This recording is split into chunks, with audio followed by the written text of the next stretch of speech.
Göstereyim bilgi.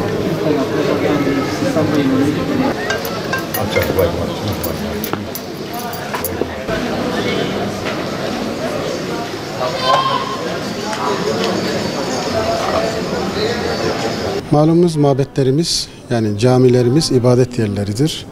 İbadet yerlerimizin giriş çıkışlarında Cenab-ı Allah bize adabı öğretiyor, terbiyeyi öğretiyor.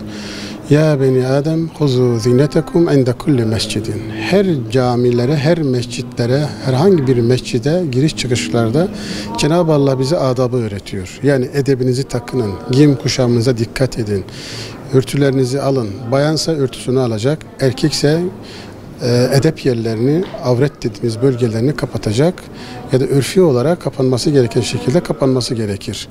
Dolayısıyla camiler ibadet yerleri olduğu için, kişinin Rabbi ile en yakın olduğu yerler olduğu için Müslüman fertlerin bu mekanlara saygı göstermesi gerekir.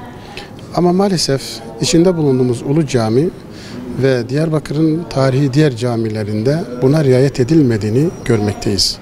Özellikle dışarıdan gelen turist kardeşlerimiz tesettür noktasında çok ciddi manada bize sıkıntı çıkarıyorlar. Örtünmemede gayret sarf ediyorlar, direniyorlar. Biz cami olarak, cami yönetimi olarak arkadaşlarla beraber bayanların, açık olarak gelen bayanların camide rahat bir şekilde gezinebilmeleri için birçok tedbir aldık.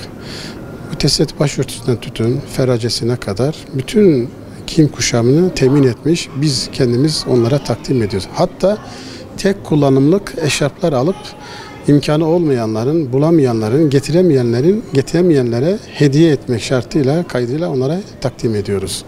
Onun için Müslüman bir ferdin camiye girerken nasıl bir edep içerisine girmeleri gerekiyor diye ayet-i kerimeyle sabit. Cenab-ı Allah bize bunu emrediyorsa, bize bunu tavsiye ediyorsa bir Müslüman olarak da buna uymamız gerekiyor. Ama üzülerek ifade etmek gerekirse yabancı turistler bizim yerli turistlerden daha titiz, daha anlayışlıdırlar. Geçen bir erkek geldi. Diz kapağının üzerinde bir şortu vardı. Camiye girmek istiyor ama edebinden giremiyor. Geldi bana dedi ki, yabancı tabii, anlatıyor. Ben diyor camiye girmek istiyorum, bana nasıl yardımcı olabilirsiniz diye. Kabine gönderdim, yani bizim giyinme odası dediğimiz. Gitti baktı ki kendine göre bir şey bulamadı. Orada bir bayan eteğini giydi, geldi camiyi gezdi, dolaştı, sonra eteği çıkarıp gitti. Düşünebiliyor musunuz? Yabancı bir insanın titizliği, hassasiyeti. Ama bizim vatandaşlarımız, bizim kardeşlerimiz, bu memleketin Müslüman evladı ise adeta mabetlerle, adeta camilerle savaşır bir durum almış durumdadır. Yani bu camiye gelen açık saçık kardeşlerimiz kimin evlatları, kimin kızları, kimin hanımları, hepimiz biz ürettik bunları. Buna çözüm bulma adına birinci şart evlatlarımızı tesettür noktasında, özellikle mabetlere gelirken, camilere gelirken edep noktasında eğitmemiz lazım. Bunlar uzaydan gelmediler. Amerika'dan, Avrupa'dan, İngiltere'den, Rusya'dan, İsrail'den gelmediler. Buraya ziyarete gelen kardeşlerimiz bu memleketin evlatlarıdır.